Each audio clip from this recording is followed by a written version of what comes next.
The proponent of the show is a unique girl named Wednesday Addams, despite being only 13. The little girl barely shows any emotions and has a weird obsession with death.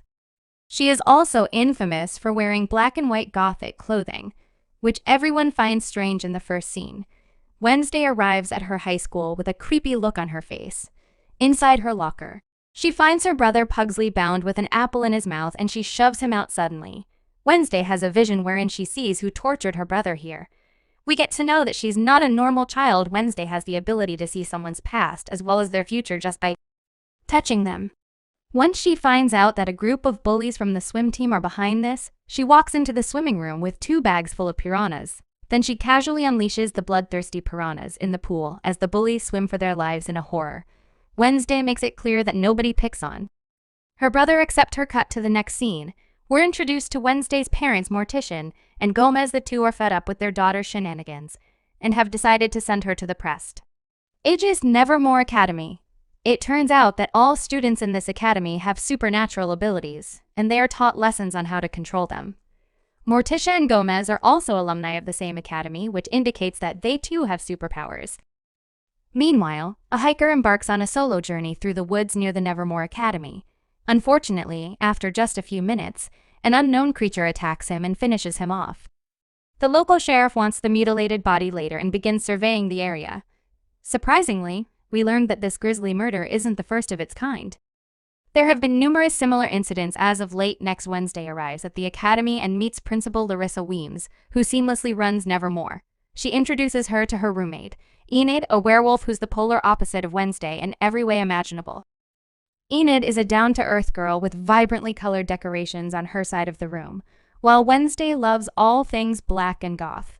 Later, gives Wednesday Grant's tour of the academy while pointing out the main school groups. Thanks first stoners and scales. Things are vampires. Furs are werewolves, stoners are potheads.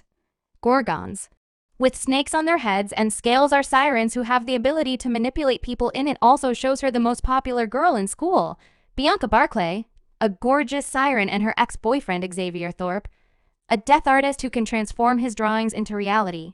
Meanwhile, as the Addams family departs in their car, Gomez releases a chopped-off living hand thing, is tasked with keeping watch over their daughter. The following day, Wednesday joins fencing class, where she is pitted against the impressive Bianca. After a bit of back and forth, the girls end up with equal points, so they decide to remove their masks and fight until someone draws blood first. Soon enough, a brutal battle erupts with both of them matching each other stride for stride. However, at the end, Bianca ultimately emerges victorious when she slashes a small cut on Wednesday's cheek. Later, as Wednesday exits the infirmary after getting patched up, she is almost crushed to death by a falling stone gargoyle. Luckily, the death artist Xavier arrives just in time and pushes her out of the way shortly after Wednesday returns to her realm. But she suspects that someone is watching her, hence she searches the room and eventually finds things. Realizing that it's our parents doing, Wednesday threatens that hand to be loyal to her or else she will lock them up in a drawer. Terrified the house to be faithful. Due to Wednesday's piranha prank, she has to take mandatory therapy sessions. So Principal Larissa drives her to her therapy session in Jericho, a small town outside of Nevermore. She meets her therapist but doesn't open up about anything. Instead, Wednesday has another idea in mind. She excuses herself to the restroom and escapes through the window.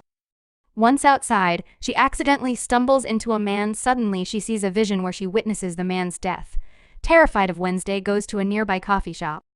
There she encounters the sheriff's son, Tyler, who's also a barista. Tyler is experiencing some mechanical difficulties with his espresso machine. The directions are inexplicably in Italian, but thankfully Wednesday can read Italian. She fixes the device effortlessly, and in return asks for a lift to the nearest bus stop. But before Tyler can reply, suddenly a trio of bullies in pilgrim costumes arrive at the store and taunt her. Wednesday tries ignoring them, but when she can't take it any longer, she fights back and easily smacks them down. After a while, Principal Larissa arrives at the store with the sheriff and notices the carnage. Enraged, she berates Wednesday before driving her away from the town. On their way back to the academy, they pass a terrible car wreck. The victim is the same man who Wednesday saw in her vision later that night. She plays a haunting song on her cello in the dorm balcony. It's a full moon and several werewolves can be heard howling in the background. However, Enid, who is a werewolf herself, reveals that she's not joining them because she cannot transform herself. Meanwhile, Thing pops by Tyler's room and asks him to call Wednesday.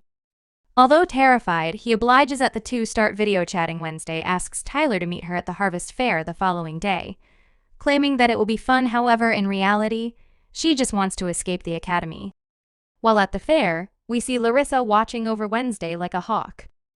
Despite this, the golf teenager somehow manages to catch up with Tyler that you almost escaped the place, but just then Wednesday stumbles into one of her classmates.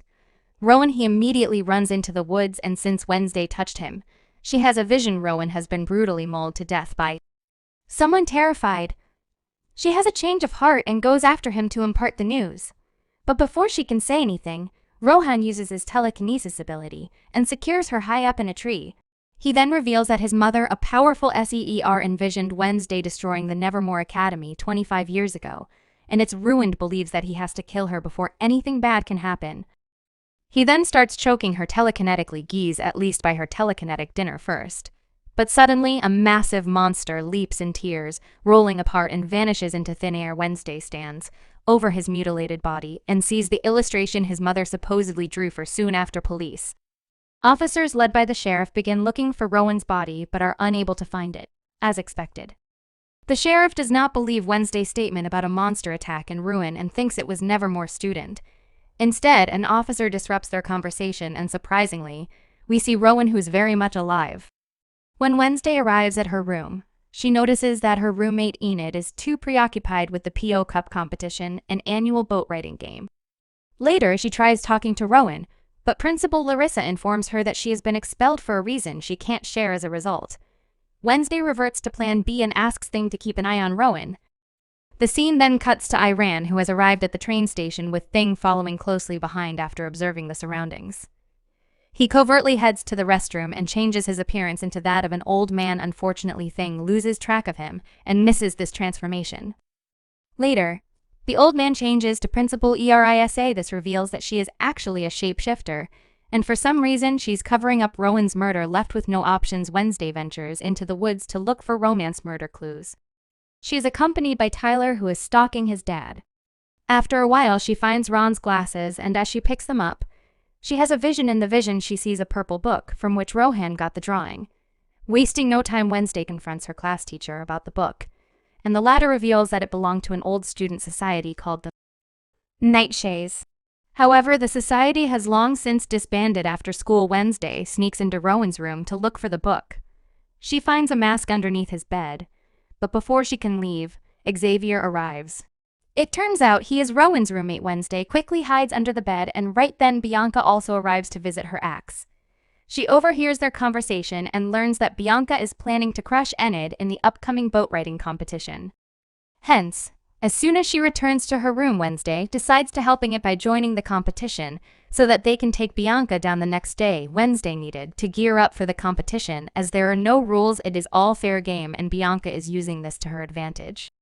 There are 14 games, and the game is that they have to roll their boat to a destination and back. Whoever is the first one to arrive at the finish line without being knocked out in the lake is declared the winner. As the contest begins, Bianca hints at one of her friends who is ready to sabotage the other boats. The friend, who turns out to be a mermaid, dives into the lake and destroys one of the boats, knocking the team out. Thankfully, Wednesday and Enid are prepared, so with the help of Thing they manage to capture the mermaid. However, during the contest, Wednesday has another vision. This time, she sees a blonde-hair version of herself, and that version tells her she is the key. Confused, once they snaps into reality, only to find that Bianca's team is leading the race. Unwilling to give up, she and Enid decide to play dirty. They use Bianca's underhand methods against her and finally win the competition. With this, a non-sovereign team has won the esteemed competition for the first time in 4 decades later. The winning team is honored by Principal Larissa, who haven't seen at the Pope Cup trophy. However, Wednesday is unable to withstand the attention, so she finds solace with Edgar Allan Poe, a former student of the Nevermore Academy. Suddenly, she sees a symbol underneath this stone book he's holding. It is the same symbol that was carved in the picture Rowan had handed her before he was mauled to death. Wednesday quickly solves a series of riddles etched in the book and finds a clue that is snapping twice. When she snaps twice, suddenly, the secret corridor opens, revealing a hidden chamber. If this academy had a beat poetry club, this portal would not be a secret there. Wednesday successfully finds Rowan's book, from which he had torn the picture.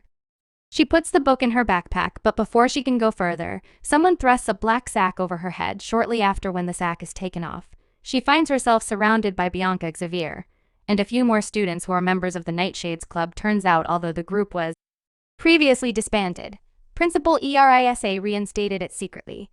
Xavier urges Wednesday to join their group, but she straight away refuses and walks away. In the next scene, we see Principal Erisa announcing the annual outreach day, where the Nevermore students will have to mingle with normal people, also known as normies, by working alongside them at their establishments. Once they arrive in town, Wednesday tells Xavier that his roommate might have been murdered. The latter doesn't think Rowan is dead because he was only expelled. Despite this, once they showed him the picture Rowan's mother drew, Xavier takes a close look at it and reveals that the man in the picture is actually the founder of Jericho. Joseph cracks down a while later. Wednesday decides to volunteer in the Pilgrim World. The place that holds Jericho is history. There she meets Eugene, a young boy she had befriended in the beekeeping club. That you immediately get to talking and start observing the surroundings. Soon the students are approached by Miss Arlene, the caretaker of the Pilgrim World. She gives them a tour and talks about some of Joseph Crackstone's beloved artifacts. Wednesday asks more about the artifacts and learns that they have original farm tools, tableware, and even the family chamber pot. She wants to work there but can't because it's being renovated. Instead, they are going to work at the Yield Forgery to distribute fudge and cakes to the local tourists. Later, Wednesday, with the assistance of Eugene, sneaks into the Crackstone family chamber. She finds a painting of the old meeting house, which includes the girl from her vision shortly after. She also finds the book that the girl was carrying. However, when Wednesday notices that the pages are blank, she suspects it is a fake. Just then, the caretaker Arlene arrives and catches her. Wednesday asks about the original book, and Arlene hesitantly reveals that it was stolen last month. Later, Tyler and Wednesday reunite at the coffee shop. The latter inquires about Joseph Crackstone, and Tyler reveals that what is left of the original meeting ash is out in the woods. It is pretty much a ruin, and meth heads use the place as a crash pad. Immediately, once the thing enter the woods in search of Joseph Crackstone's place, they eventually find it and come across a homeless man, but Thing chokes him and scares them away with the hell thing. Suddenly, once they experiences a vision. This time, she travels 400 years into the past. We see the blonde, a girl she encountered in the earlier vision. There are villagers who are encircling the girl as they call her the devil spawn. Soon Joseph Crackstone arises from the crowd and calls her Goody Addams. He accuses her of being a witch and condemns her to die in a barn stuffed with other accused folk, including her mother. In turn, Goody also accuses them of stealing their land, slaughtering the innocent, and robbing them of their peaceful spirit. Enraged, Joseph stares at her for a while and then sets the barn ablaze. Good. He tries to free your mom, but all her efforts are in vain. At last, when there is no hope left, she escaped via a trapdoor. Meanwhile, Wednesday observes all of this in the barn with them goodies, soon runs up to her and claims that Joseph won't cease his crusade until he's killed them off with. This revelation, Wednesday wakes up from her lengthy vision and explains everything to Sing. I think we found someone who it's cool for you to choke thing. Suddenly they see the same monster that killed Rowan lurking behind them. Once they runs after it in the rain but can't keep up, and she follows the footprints, which strangely start transforming into a human's. This reveals that the monster is actually a human right then. She runs into Xavier and tells him what you saw. He wants to look at the tracks, but the rain has already washed them away. The following day, everyone reunite in the town square for the unveiling of a new statue dedicated to Joseph Crackstone. Wednesday plays an instrumental version of Fleetwood Mac's Don't Stop with the Jericho marching band, while the mayor and Larissa announce the statue. However, disaster ensues when Thing, as per Wednesday's orders, sets the statue in flames, while others run away, and horror. Wednesday's eyes gleam with vengeance as she swiftly plays the cello. Later, Principal Erisa tears into Wednesday, suspecting that she caused the incident. However, the teenager refuses to have done anything and instead confronts Larissa for refusing to acknowledge the bloody racist truth on which Jericho was founded. Ilya, that night, the homeless man from earlier, is being attacked by the monster, and his camera begins taking pictures of the incident. Moments later, the chef and his crew arrive at the forest ruins and finds the homeless man dead. They discover footage on his camera that may reveal the culprit's face. After developing the photos, the sheriff looks upon the face of the killer, a monster born from nightmares. Be sure to check out the next episodes of this series as we cover them on